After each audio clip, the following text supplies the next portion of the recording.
Olá, turma. Vocês já tiveram acesso a esse texto para ler, para fazer atividades a partir dele.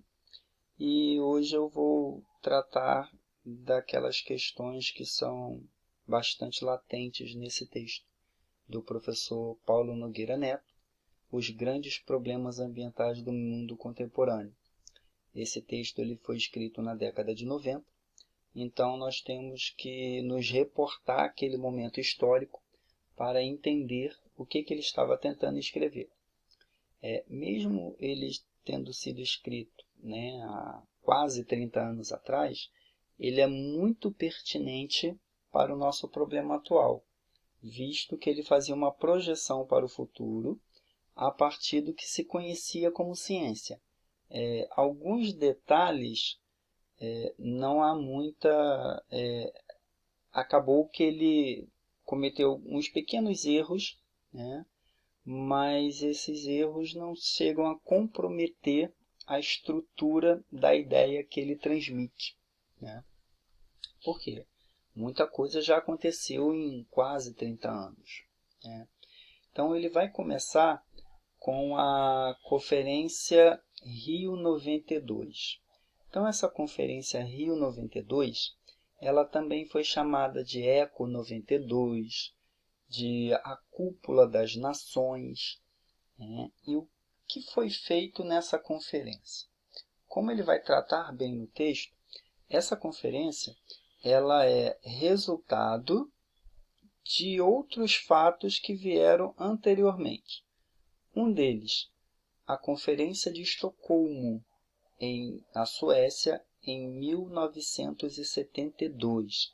Então, foi aquela primeira conferência que vai desencadear essa segunda.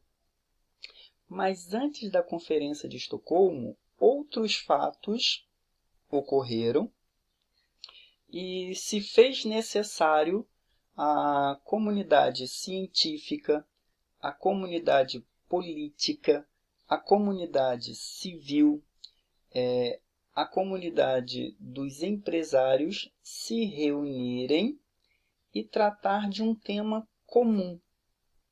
Então, a partir da década de 60, já começa a se observar que as atividades econômicas humanas estão interferindo na dinâmica natural do planeta. Então, o planeta ele tem uma dinâmica natural. E nós utilizamos o planeta enquanto recurso natural. Mas as nossas ações estão interferindo na disponibilidade desses recursos. E quando que isso muda? Isso começa a mudar com a Revolução Industrial. Então, com a Revolução Industrial, o mundo começa a se utilizar muito mais do planeta. Ele se utiliza do planeta em larga escala. Então, ele vai fazer, primeiro, uma construção histórica, onde ele vai apontar como um período de insucesso a Conferência de 92 por conta de uma geopolítica mundial. E essa geopolítica mundial está diretamente relacionada ao Conselho de Segurança da ONU, no que diz respeito à guerra da Croácia e na Bósnia. E vai falar também que aí ele vai começar a tratar da questão que vai ser o fio condutor do texto, que é a produção agrícola. Então, esse aumento na produção agrícola que nós estamos acostumados no nosso período histórico, ele começa com a chamada Revolução Verde, nos anos 60 e 70, que vai aumentar a produtividade agrícola. Então, produção e produtividade, elas estão conectadas. Produção, tudo aquilo que se faz. Produtividade é aquilo que se obtém com os mesmos recursos. Então, eu posso ter grande produtividade ou pequena-se a produtividade. Então, ele vai fazer menção à área agricultável. O que é uma área agricultável? Aquela área que é utilizada para agricultura, com possibilidade de utilização para agricultura. Essa área agricultável, em algum momento, ela não pode aumentar, né? Porque os continentes são limitados. E temos a urbanização, temos as áreas não agricultáveis. Nós precisamos levar em consideração que os biomas, eles precisam ser mantidos, é uma questão que ele vai tratar aqui, né? Então, ele vai falando de técnicas e tecnologias que vão possibilitar o aumento de produtividade. E uma dessas técnicas são os progressos biotecnológicos, no qual ele vai fazer referência. Ele vai se referir à prática da pecuária diretamente relacionado à agricultura, né? Por que ele vai chamar de um subproduto da agricultura? Porque muito do que é plantado serve de alimento para animal, para engordar animal. Então, por isso que ele vai chamar que a engorda de gado é um subproduto da agricultura. Então, parte do que plantamos não vai para seres humanos, vai para a engorda animal. E ele também vai dizer o seguinte: todos aqueles que dependem unicamente daquelas técnicas muito simples, muito antigas, né, o que ele vai chamar a dependência da enxada, que é aquela pessoa que tem um sítio e planta ali literalmente com as próprias mãos. Ele vai dizer que eles estão condenados à miséria. É um exagero? É um exagero. Mas, de forma geral, né, ele não erra muito. Mas é um exagero. Tá? Isso podemos ver num outro momento, né? Então, aqui ele vai fazer referência à FAO, né, que é uma organização ligada à Organização das Nações Unidas, só que essa organização ela vai tratar da questão da agricultura, da produção de alimentos. Então, a ONU tem uma organização atrelada a ela que trata especificamente dessa questão. E o que é latente nos nossos dias? A Amazônia, né? Então, diariamente fala-se da Amazônia, das questões que as envolvem, e ele vai trazer à memória o projeto Radam Brasil. Então, esse projeto foi um projeto de caráter cartográfico que mapeou o território brasileiro.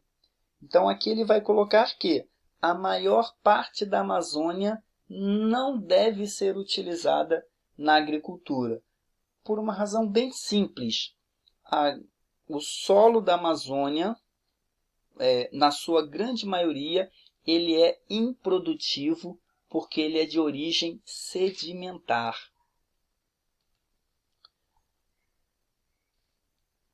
Algo que ele vai salientar, e vale a pena a gente pensar bastante sobre isso, é o efeito estufa, né?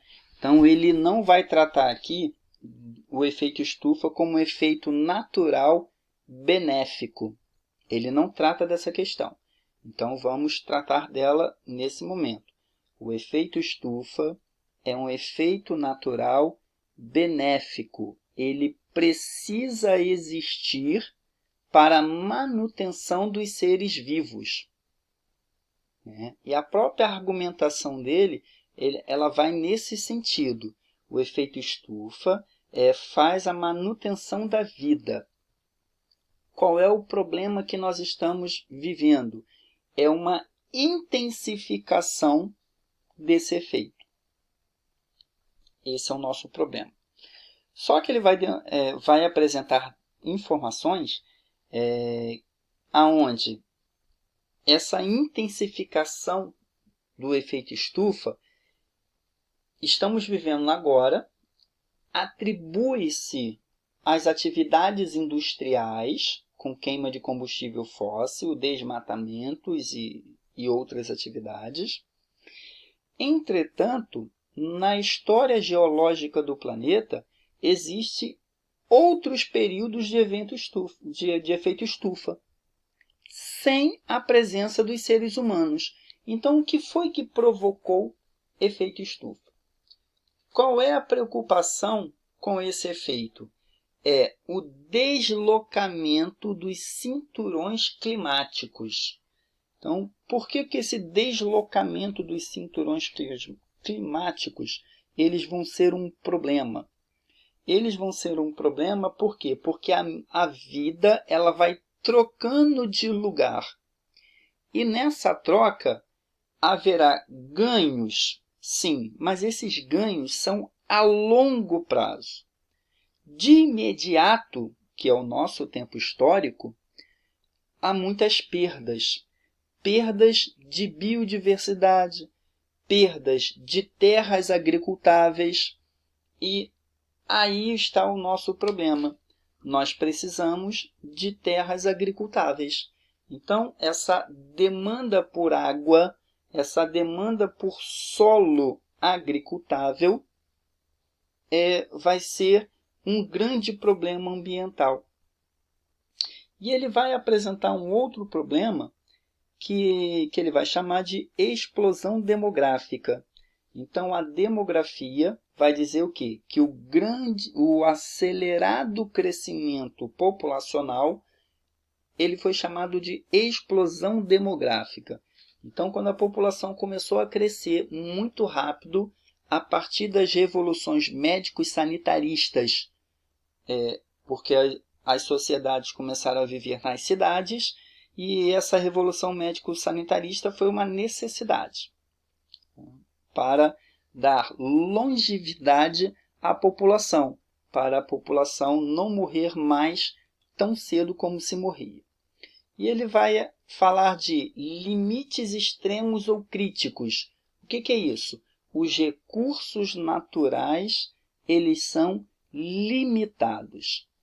Aí vamos entender aquela noção primeira em que ele apresenta. Então, qual é aquela noção primeira? Conferências ambientais. Por que das conferências ambientais? As conferências ambientais detectaram o seguinte: o nosso modo de vida consumista é insustentável.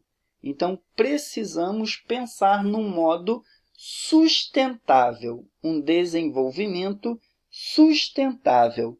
E ficou claro que, se toda a população do planeta for consumidora igual à dos países ricos e desenvolvidos, haverá um colapso. Então, a proposta é que os países pobres, subdesenvolvidos, agrários exportadores, periféricos, que é tudo uma coisa só, que eles não tenham desenvolvimento econômico e que parem de crescer. Essas populações não podem se multiplicar. Daí nós vamos entender porque há tantos mecanismos para se impedir a vida. Impedir a vida é apresentado como um direito, mas, na verdade, é um modelo egoísta que não quer dividir os recursos naturais. Então, eles querem manter os recursos naturais para essas populações ricas e desenvolvidas, e as demais populações melhor seria se desaparecessem.